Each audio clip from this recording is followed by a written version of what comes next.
ये किसका घर है यार? कम। डोंट वरी मैन, ये मेरे बेस्ट फ्रेंड का घर है। चल। रुक रुक रुक, पहले दाया पैर अंदर रख। क्यों बे? ए पंजाबी, मामा को कंफ्यूज मत कर, दाया पैर ही तो उठाया था। तू आजा मामा। ये यहाँ क्या कर रही है? तुम्हारी फिजिक और वेस्ट थिंकिंग में कोई कनेक्शन है क्या? बॉडी में थोड़ा रोमांस होना चाहिए मामा। अंदर chicken kebab ready. Chill mama, come on come on. अच्छा, सच में ये तेरे दोस्त का ही घर है ना? समझ गया। ए छोटे हाथी।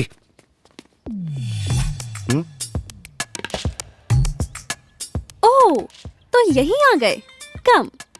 Hello, meet my boyfriend. इसे कितना भी मारो ये चुप ही रहता है। जब भी मुझे गुस्सा आता है ना, ऐसे निकालती हूँ, ऐसे घुसाती हूँ। क्या देख रहे हो? अगर ये फैसिलिटी नहीं होती तो मैं अपने गुस्से की वजह से डायरेक्टली तुम्हें मार देती। यहाँ क्यों लेकर आया यार? तुम दोनों का झगड़ा खत्म करने के लिए। इसकी बात की रिस्पेक्ट करके मैं इतने दिन दूर रही। अब मुझसे नहीं होता, इसीलिए मैं आ गई। अरे यहाँ आकर देखा तुम सब दीवार कूदकर कहीं जा रहे हो, और वो अकेले कुछ लोगों से जाकर मिल रहा है। What? अकेला कैसे? हम सब तो साथ में जाते हैं। हाँ? इतने शौक क्यों हो रहे हो? ये अकेले जाता है, ये तुम्हें भी नहीं पता था? मैं सच बोल रही हूँ, चाहो तो अपने दोस्त से पूछ लो। क्यों? इश्का ने जो कहा वो सच है? क्यों बे? हमें बिना बोले अकेले ही जाता है? यहाँ साइलेंस प्लीज का बोर्ड नहीं लगा है, बात कर सकता है। ए, मेरी लाइफ में मेरी कुछ पर्सनल बातें, उन्हें तुम सबको बताने की जरूरत नहीं है। ध्रुवा,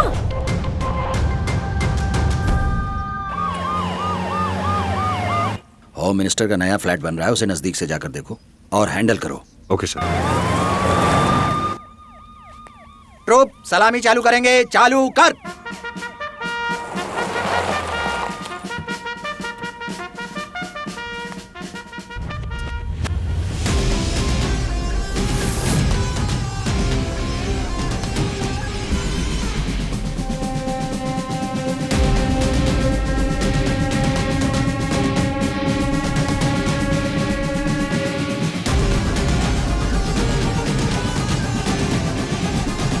ये क्या ध्रुव?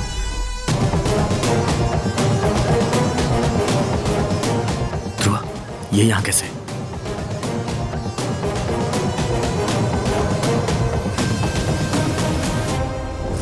क्या हुआ? क्यों बुलाया? बुलाया तो इतने सावधानी से पूछ रहे हो? तुम्हें कुछ दिखता नहीं क्या? 4 दिन पहले अपनी आंखों के सामने इसने मर्डर किया था। उसे कितनी मेहनत करके हम लोगों ने पकड़ा था। सैल्यूट करने वाले इन हाथ से मुंह छिपाना पड़ा मुझे। छी! अरे, इतना होने के बाद भी तू ऐसा बिहेव कर रहा है जैसे कुछ हुआ ही नहीं। तुझे हो क्या गया है? हाँ इशिका,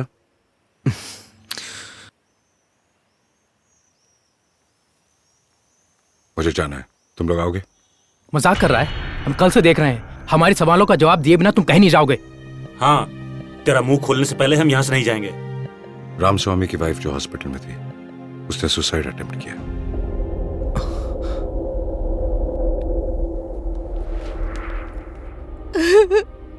क्या है? क्यों ऐसा किया?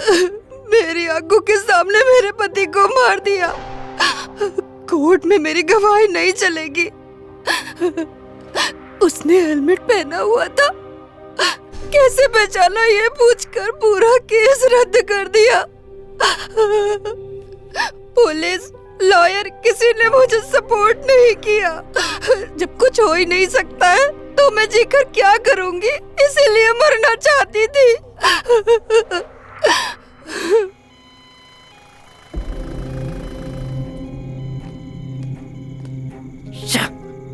जिस केस के सारे सबूत सही हों उसकी सुनवाई के लिए 40 साल लग जाते हैं, और वो गलत सबूतों के साथ केस को डाइवर्ट करके 4 दिन में बाहर आ गया।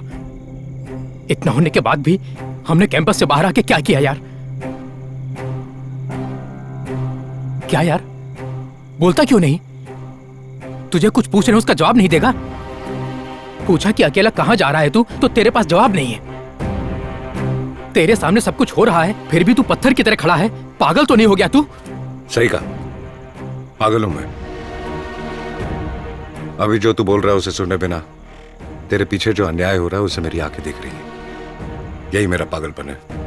बात देखो, थोड़ी देर पहले किसी ने रेकलेसली ड्राइव करके किसी को टक्कर मारकर हॉस्पिटल में भर्ती करवाया है। पश्चाताप करके पेशेंट के इलाज के लिए वो पैसे दे रहा है, ये तुम्हें लग रहा है, लेकिन वो बचने के लिए रिश्वत दे रहा है, ये सच है। और ये मुझे दिख रहा है, यही मेरा पागलपन है। हमने जिन लोगों को पकड़वाया उनमें से एक आजाद होकर बाहर घूम रहा है, ये देखकर तुम लोग कितने दुखी हो गए। अब तक हमने जिन 32 क्रिमिनल्स को पकड़वाया वो सब आजाद बाहर घूम रहे हैं। मतलब अभी तक हमने जो कुछ भी किया वो सब वेस्ट है क्या? मैं उसे वेस्ट नहीं होने दूंगा। यह है मेरी दुनिया, या मेरे अलावा कोई नहीं आता।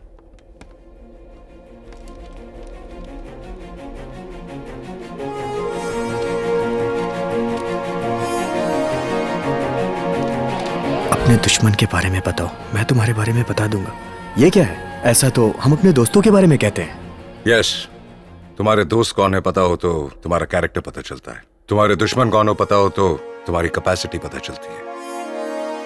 4 दिन पहले ये हमारा दुश्मन था जिसने रामास्वामी को मारा। वो न्याय के लिए लड़ने वाले एक समाज सेवक थे। सिर्फ एक चेन के लिए उन्हें इस तरह से मारा जा सकता है, इस बात पे मुझे शक हुआ। इसलिए मैं उन्हें पकड़ने के लिए बेचैन था। वहां मुझे कुछ इन्फॉर्मेशन मिली। ये देखो, इरफान अली का उसमें इन्वॉल्वमेंट है। हम उस चेन स्नैचर को जितनी बार अंदर करवा दें उतनी बार वो बाहर आ जाएगा। अपने होम मिनिस्टर के साथ इरफान अली ने सिटी के बाहर एक जमीन पे कब्जा करके बड़े लेवल पे कंस्ट्रक्शन प्लान किया है। वो जमीन गरीबों को वापस दिलवाने वाला इंसान रामास्वामी थे, इसीलिए उन्हें मार डाला। किसी को शक ना हो इसीलिए चेन स्नैचिंग प्लान करके पुलिस को इस पे भरोसा दिलाकर केस क्लोज कर दिया।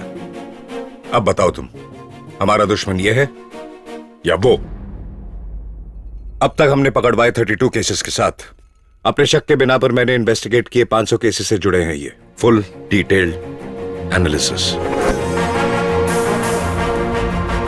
इनमें मौजूद हर क्राइम के पीछे चेन स्नैचिंग, बच्चों की किडनैपिंग, ऐसे बहुत से मैनिपुलेटेड प्लान छुपे हुए हैं। तुम लोगों को याद है कुछ दिन पहले किडनैप केस में बच्चों को बचाया था, वो भी पैसों के लिए नहीं हुआ था। पिछले महीने एक हॉस्पिटल में इंक्यूबेटर शॉर्ट सर्किट की वजह से 18 बच्चों की मौत की खबर तुम लोगों ने सुनी होगी। उनकी मौत उसकी वजह से नहीं हुई थी। सारे बच्चे बाय बर्थ से शुगर की बीमारी के साथ पैदा हुए थे। मैं रोज जो पोलियो ड्रॉप्स देती हूँ उसी तरह ही उस दिन भी बच्चों को मैंने वही ड्रॉप्स दिए, लेकिन देते ही 10 मिनट में सब बच्चे मर गए। घबराकर जब मैनेजमेंट को ये बात बताने गई तो उन्होंने मुझे धमका दिया, अगर ये बात बाहर आई तो हॉस्पिटल का नाम खराब होगा, इसलिए मेरा मुंह बंद करवाया था। उन्होंने नर्स को पोलियो ड्रॉप्स नहीं दी थी, एक मेडिसिन दी थी जिसकी टेस्टिंग भी नहीं हुई थी। सिर्फ उसकी वजह से 18 मासूम बच्चों की जानें चली गई। अगर ये सच बाहर आ जाता तो इंडिया के बाकी के फार्मा कंपनीज के गुनाहों का सच बाहर आ जाता। इसीलिए इसे शॉर्ट सर्किट में मैनिपुलेट किया गया। इसे ईमानदारी से रिपोर्ट करने आए डॉक्टर रमाकांत जी का मुंह बंद करने के लिए उनकी बेटी को किडनैप किया। सिर्फ उनकी बेटी को किडनैप करने से शक हो सकता था, इसलिए साथ में 3 और बच्चियों को किडनैप किया। इस सारी मेडिकल माफिया को चलाने वाला धीरज चंद्रा है। ऐसे हर एक छोटे इमोशनल क्राइम के पीछे एक बड़ा ऑर्गेनाइज क्राइम हो रहा है। तुम्हें लगता है हर एक क्राइम के पीछे एक बड़ा ऑर्गेनाइज्ड क्राइम होगा? ये बात कैसे कह सकते हो? ठीक वैसे ही वो लोग हर बड़े क्राइम के पीछे एक छोटा क्राइम दिखाकर हम लोगों को धोखा दे रहे हैं, ये मैं कह रहा हूं। ऐसे अपराध और जुर्मों पर रिसर्च मैंने आज नहीं शुरू की, जब मैं 15 साल का था तब से कर रहा हूं। सभी खबरों की लाइंस पढ़ते हैं, जो लिखा है उसे सच मानते हैं, but I started reading in between the lines. एक दिन जब मैं न्यूज़पेपर पढ़ रहा था तो समझ में आया कि दूसरे पेज और छठे पेज में कुछ तो लिंक है। दूसरे पेज पर लॉरी स्ट्राइकर का अनाउंसमेंट आता है और छठे पेज पर एक्सीडेंट बढ़ने की खबर आती है। एक पेज पर पार्टी को कोई फंड देता है और दूसरे पेज पर उसके कोई करीबी इंसान को जेल से छूटने की खबर। एक पेज पर सोने के दाम बढ़ने की खबर होती है तो दूसरे पेज में अक्षय तृतीया के 2 दिन एक्सटेंड होने की खबर आती है। एक पेज में फॉरेन कॉफी ब्रांड इंडिया में लॉन्च हो रही होती है तो दूसरे पेज पर कॉफी हार्ट के लिए अच्छी होती है, ऐसी खबर होती है। एक्चुअली हम बिजनेस न्यूज पर ध्यान नहीं देते, लेकिन सिर्फ वही बिजनेस पेज ही पेपर में बाकी खबरों को डिसाइड करती है। कुछ व्यापारी जो अपने फायदे के लिए खबरें छपवाते हैं, हम उसे ब्लाइंडली फॉलो करते हैं। हमें कौन सा पानी पीना है, कौन सी मेडिसिन लेनी है, क्या पढ़ाई करनी है, ये सिर्फ एक बिजनेसमैन ही डिसाइड करता है। जनता की किस्मत लिखने वाला एक राजनीतिक नेता हो सकता है, लेकिन उस राजनीतिक नेता की किस्मत लिखने वाला होता है एक बिजनेसमैन। ये जो सारे 500 क्राइम्स हुए हैं वो सिर्फ व्यापार को फायदा पहुंचाने के लिए किए गए हैं, और इन सब के पीछे सिर्फ 15 लोग हैं। ऐसे क्राइम्स में 500 लोग जो डायरेक्टली इन्वॉल्व है, उन्हें पकड़ने के लिए 5000 पुलिस वाले हैं, लेकिन इन 15 को पकड़ने के लिए कोई भी नहीं। मेरा एक इंपॉर्टेंट गोल है, इन 15 क्रिमिनल्स में से जो सबसे ज्यादा क्राइम कर रहा है उसे पकड़ना। अगर वो हाथ लग गया तो सैकड़ों क्रिमिनल्स खत्म हो जाएंगे। हाथ उसी क्रिमिनल पे डालना है और उसे ही मैं अपना दुश्मन बना लूंगा। अगले 10 दिन बाद हमारी पोस्टिंग होगी, उससे पहले मुझे अपने दुश्मन को डिसाइड करना है। बट दुश्मनों को सेलेक्ट कैसे करें? यही है वो 15 लोग। इन सब ने जुर्म को सफाई से करके आसानी से बचने के रास्ते बना रखे हैं और इनमें से मेन है ये तीनों। 80% क्राइम्स की वजह यही तीनों है। धीरज चंद्रा, फार्मा मेडिकल क्राइम्स में इसी की मोनोपोली है। स्टेट में कौन सा डॉक्टर कौन सी मेडिसिन लिखेगा यही डिसाइड करता है। जयंत सूरी, इलीगल खुदाई करके नेचुरल रिसोर्सेज को इस्तेमाल करके जो लाखों करोड़ों गवर्नमेंट को मिलने चाहिए उन्हें ये खुद खा रहा है। इरफान अली, ये सिटी में क्रिमिनल सप्लाई करता है। इसके अलावा जमीन कब्जा, मर्डर, लूटपाट, ये सारे इसके अंडर में आते हैं। इन तीनों में कौन सबसे ज्यादा क्राइम रेट पर है उसका अंत हो सकता है, ये मैं प्रूव कर दूंगा। Super super awesome awesome. कमाल।